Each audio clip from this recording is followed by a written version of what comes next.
ہیں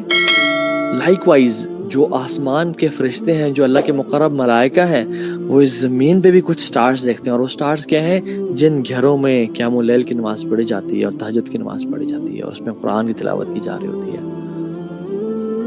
حضرت عائشہ کہتی ہیں کہ کان نبی صلی اللہ علیہ وسلم یقوم من اللیل حتی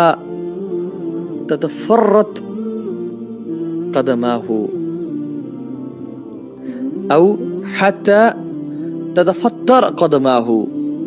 جب تک آپ قیام اللیل پڑھتے تھے جب تک کہ آپ کے قدم جو ہے نا سویل کر جاتے اور پھٹ جاتے، کریکس پڑ جاتے ان میں۔ تو میں انہیں کہتی فقلت له لم تصنع هذا یا رسول اللہ وقد غفر لك ما تقدم من ذنبك وما تأخر، یا رسول اللہ آپ اتنی کوشش کیوں کر رہے ہیں، اتنی ایفرٹ کیوں کرتے ہیں جب اللہ سبحانہ وتعالی نے آپ کے اگلے پچھلے گناہ معاف کر دیے؟ تو رسول اللہ صلی اللہ علیہ وسلم نے کہا افلا اکون عبدا شکورا، اے عائشہ میں اللہ کا شکر گزار بندہ نہ بنوں؟ کیا میں اللہ کا شکر گزار بندہ نہ بنوں؟ سبحان اللہ، جس گھر میں 3 مہینے کے لیے آگ نہیں جل رہی، اور اشد بلاء عن الانبیاء، سب سے زیادہ مصیبتیں انبیاء پہ آتی ہیں اور اللہ کے نبی پہ سب سے زیادہ آئیں، جس شخص نے جنازے اپنے اولاد کے اٹھائے ہوں، جس شخص کی ایک ہی زندگی میں ان کی بیگم بیوی محبوب خدیجۃ الکبریٰ چلی گئیں، اور ان کی بیک بون جو ان کو سپورٹ کیا کرتے تھے ان کے چچا چلے گئے، اور اس کو عام الحزن کہتے ہیں، جس شخص کی زندگی میں ان کی قوم اور انہیں ان سے بائیکاٹ کر دیا اور ان کو گھاس اور چمڑے کھانے پہ مجبور کر دیا، جس شخص کو اپنے پیارے وطن سے اور شہر سے مکہ سے نکال کے ہجرت کرنی پڑی ہو، وہ شخص کہتا ہے افلا اکون عبدا شکورا، کہ عائشہ میں اللہ کا شکر گزار بندہ نہ بنوں کہ اس نے مجھے نبی بنا کے بھیجا؟ یہ اللہ کے نبی صلی اللہ علیہ وسلم ہے، تو ہمیں کتنا شکر ادا کرنا چاہیے۔ لئن شکرتم لازیدنکم، تم شکر کرو گے تو ہم مزید عطا کریں گے، لیکن تم کفر کرو گے تو پھر میرا عذاب بڑا شدید ہے۔ So I'm sure we guys are super motivated to کہ ہم اٹھیں اور آج رات کا انتظار کریں کہ ہائے یہ میں کب سے سوتا رہ گیا، میں کب سے اس اپرچونٹی کو مس کرتا رہ گیا، اور آج انشاءاللہ آج سے میں اس اپرچونٹی کو گراب کروں گا۔ تہجد never fails anyone. دعا made at tahajjud is like an arrow which never skips its target. یہ ایک ایسا نشانہ ہے جو کبھی اپنے ٹارگٹ کو مس نہیں کرتا، اور اگر آپ اور میں سمجھتے ہیں کہ ہم نے ہر کام کر دیا مصیبت سے نکلنے کے لیے مگر تہجد کی نماز کنسسٹنٹلی نہیں پڑھی تو ہم نے کچھ بھی نہیں کیا۔ And some woman from the past، جب اسے پوچھا گیا کہ تمہاری خوبصورتی کا راز کیا ہے، and they said کہ we pray قیام اللیل۔ Why? Because it beautified the faces. Although یہ مین ریزن نہیں ہونا چاہیے انسان کا کہ I pray قیام اللیل to beautify، لیکن these are side benefits. No doubt جو شخص پڑھے گا قیام اللیل اس کو اللہ سبحانہ وتعالی نصیب کریں گے یہ سب۔ عطا رحمہ اللہ نے بہت کچھ کہا کہ جو شخص پڑھتا ہے اس کی آنکھوں میں جو ہے نا نور ہوتا ہے، اس کے چہرے پہ ایک وجاہت ہوتی ہے، اس کے جسم میں انرجی ہوتی ہے، اور جب وہ صبح اٹھتا ہے he wakes up full of energy and people love him like crazy۔ اللہ کے نبی صلی اللہ علیہ وسلم کے پاس ایک دفعہ جبریل امین آئے اور کہا، اللہ کے نبی نے کہا کہ آتانی جبریل علیہ السلام، یعنی اللہ کے نبی صلی اللہ علیہ وسلم ان کو کہہ رہے ہیں علیہ السلام، آتانی جبریل علیہ السلام فقال یا محمد عیش ما شئت فإنک میت، اے محمد آپ رہیں جب تک زندہ رہنا چاہتے ہیں، لیکن ایک دن آپ کو رب سے ملنا ہے، ایک دن آپ کو ایک دن آپ وفات پا جائیں گے۔ وحبب من شئت فإنک مفارقہ، جس سے آپ مرضی محبت کرنا چاہتے ہیں آپ کریں، لیکن ایک دن جدائی کا وقت آ جائے گا، اور مفارقت یعنی your meetings, your love will be followed by a departure۔ وَعْمَلْ مَا شِئْتَ فَإِنَّكَ مَجْزِيٌ بِهِ، جو کام آپ نے کرنا ہے کریں، اس کا بدلہ ملے گا۔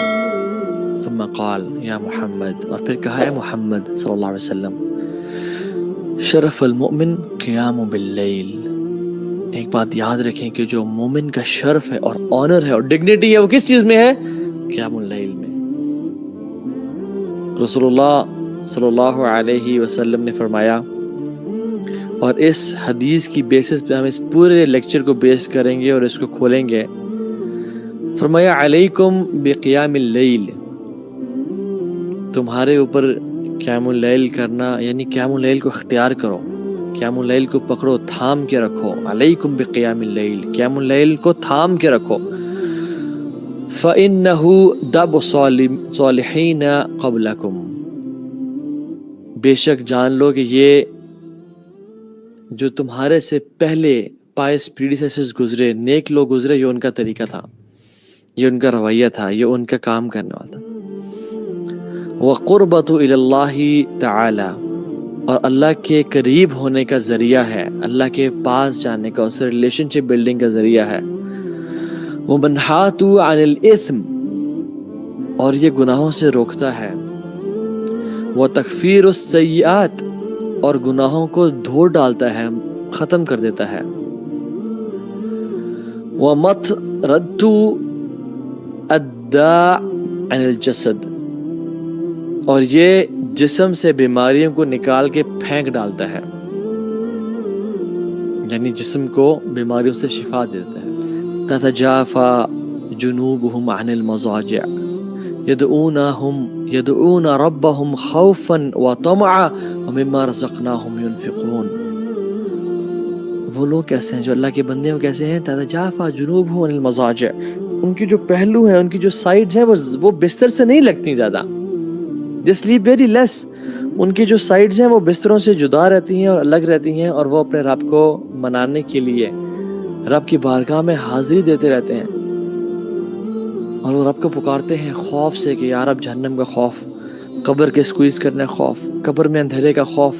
پلسرات کا خوف، قنطرہ کا خوف، اپنے گناہوں کے اندھیروں کا خوف، وطمعا، اور رب سے مغفرت کی رحمت کی امید، اللہ کی جنتوں کی امید، اللہ کی بخشش کی امید، اور اللہ کے نبی سے ملنے کی امید، اور حوض کوثر سے اللہ کے نبی کے ہاتھوں سے پینے کی امید، اور اللہ کے عرش کے سائے کے نیچے رہنے کی امید،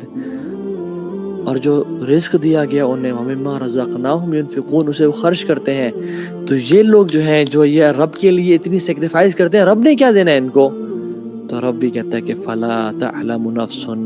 مَا أُخْفِيَ لَهُم مِّن قُرَّةِ أَعْيُنٍ جزاء بما كانوا يعملون۔ تو کوئی نفس جانتا ہی نہیں ہے کہ ان کے لیے ہم نے کیا چھپا کے رکھا ہے جو ان کی آنکھوں کی ٹھنڈک کا باعث بنے، اور ان کو دیا جائے گا کیوں؟ کیونکہ وہ نیک اعمال کیا کرتے تھے۔